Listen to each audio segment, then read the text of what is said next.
देश भर में कथित वोट चोरी और चुनावी अनियमितताओं के खिलाफ हिमाचल प्रदेश युवा कांग्रेस ने आज शिमला में जोरदार विरोध प्रदर्शन किया। यह रैली युवा कांग्रेस अध्यक्ष छतर ठाकुर के नेतृत्व में निकाली गई, जिसमें आईवाईसी के राष्ट्रीय महासचिव व राज्य प्रभारी शेष नारायण ओझा विशेष रूप से मौजूद रहे। रैली राजीव भवन से शुरू होकर नारेबाजी के बीच राजभवन शिमला तक पहुंची। यह युवा कांग्रेस कार्यकर्ताओं ने सरकार के खिलाफ तीखा विरोध जताते हुए राजभवन का घेराव किया। प्रदर्शन के दौरान कार्यकर्ताओं ने प्रधानमंत्री नरेंद्र मोदी के खिलाफ अपना आक्रोश प्रकट करते हुए पुतला चलाया। युवाओं का कहना है कि देश में लोकतंत्र पर हमला हो रहा है और चुनावी प्रक्रिया से जनता का भरोसा टूट रहा है। रैली में बड़ी संख्या में एनएसयूआई और युवा कांग्रेस के कार्यकर्ता शामिल हुए, जिनकी आवाजें वोट चोरी बंद करो के नारों से पूरे शहर में गूंज उठी। युवा कांग्रेस अध्यक्ष छतर ठाकुर ने राजभवन के बाहर संबोधित करते हुए कहा, कथित वोट चोरी लोकतंत्र पर सीधा हमला है। उन्होंने कहा कि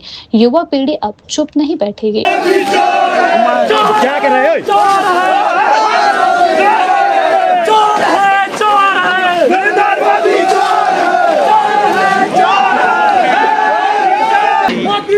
कि देश के नागरिक ही अगर कोई प्रश्न उठा रहे हो, प्रश्न तो स्वयं राहुल गांधी जी जो लीडर ऑफ अपोजिशन है वो उठा रहे हैं, लेकिन अगर एक देश के एक आम नागरिक को भी चुनावी प्रक्रिया पे कहीं पे कोई प्रश्न चिन्ह है तो देश के चुनाव आयोग की क्या जिम्मेदारी बनती है? उनकी जिम्मेदारी बनती है कि हर एक प्रश्न का कम से कम वो जवाब दे, तरीके से जवाब दें। जब वो एलओपी का जवाब नहीं दे रहे हैं, चाहे कर्नाटक की वोट चोरी हो, चाहे महाराष्ट्र की वोट चोरी हो, चाहे हरियाणा की वोट चोरी हो, और चाहे अभी लेवल प्लेइंग फील्ड को खत्म करके चुनाव आयोग द्वारा 10-10 हजार रुपया बंटवाना और बिहार के लोकतंत्र को लूटना, ऐसी प्रक्रिया में इस देश का चुनाव आयोग पूरी तरीके से दलाली में, भ्रष्टाचार में पूरी तरीके से व्याप्त है। हम चुनाव आयोग सबसे कहना चाहते हैं, इस देश के इलेक्शन कमीशन का इतिहास रहा है।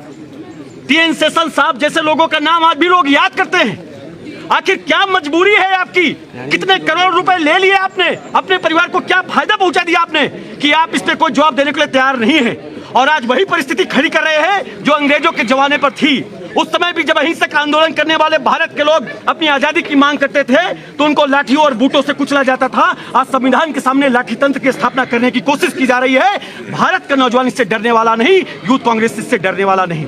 उसी कड़ी में आज हम राजीव भवन से यूथ कांग्रेस के सारे नौजवान साथी आज राज्यपाल साहब के पास आए हैं। हम महामहिम से कहना चाहते हैं, महामहिम आपके माध्यम से राष्ट्रपति को संदेश दीजिए, इस देश का नौजवान खोल रहा है, इस देश की जनता सड़कों पर उतरने वाली है। कहीं ये स्थिति न बन जाए कि उसके जिम्मेदार इस देश के सारे लोग जो संस्थानों में बैठे हुए हैं वो बन जाए और उसका जिम्मा और केवल एक व्यक्ति का हो, वो है चुनाव आयोग। अगर चुनाव लूटा जाएगा, आम जनता क्या करेगी?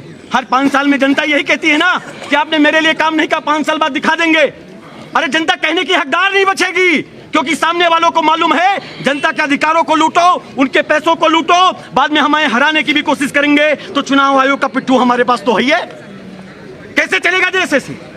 लोकतंत्र में पक्ष और विपक्ष दोनों की भूमिका होती है। सरकार का काम है सरकार चलाना, विपक्ष का काम है जनता के लिए आवाज उठाना, लेकिन दोनों के लिए जवाबदेही के लिए ही चुनाव आयोग बना है, किसी पार्टी की गुलामी करने के लिए नहीं बना है। तो हम आज इस आंदोलन के माध्यम से आगाह कर रहे हैं कि हिमाचल प्रदेश का एक एक नौजवान अब सड़कों पर उतरने के लिए बेतरतीब तैयार है।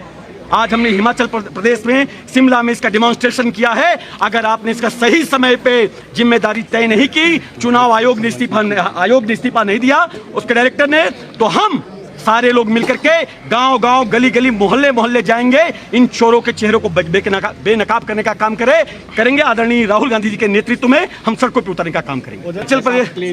हिमाचल प्रदेश भी भारत का हिस्सा है और भारत के अंदर भी लोकसभा और विधानसभा के चुनाव होते हैं। आज हमारे सामने कई राज्यों के चुनाव लूटे जा रहे हैं, कल हिमाचल प्रदेश भी हो सकता है। कौन मना कर सकता है? जब गुलामी अगर किसी ने स्वीकार कर ली है तो उसको आजादी कौन दिला सकता है? अगर चुनाव आयोग ने गुलामी स्वीकार की है, आगाह करने का काम कांग्रेस पार्टी, युवा कांग्रेस हिमाचल प्रदेश में कर रही है। पहले भी हमने छोटे छोटे स्तरों पे किया था, आज हमने प्रदेश स्तर पर राजधानी में राज्यपाल को ज्ञापन देके ये काम शुरू किया है। आगे और बेहद स्तर पर देखेंगे। पिछली रात को ऊना में एक गोलीकांड हुआ, उसमें जो भी हमारे युवा कांग्रेस के पूर्व अध्यक्ष थे वहाँ के ब्लॉक के, और जो दूसरे जिनकी हत्या हुई, वो दोनों एक होटल में निजी पार्टी कर रही थी और उन दोनों के आपस में कोई मतभेद हुए, वहाँ बोलचाल हुई और उसके बाद दूसरी पार्टी ने आके जो है उन पे बंदूक तानी और गोलीबारी की। और इसमें जो है उनका इंडिविजुअल मामला है, कोई इसमें पर्सनल वो नहीं है। जो उनकी अपनी आपस की वो लड़ाई थी, आपस की बोलचाल में थी, वही लड़ाई है और उसी पे ही वारदात हुई है।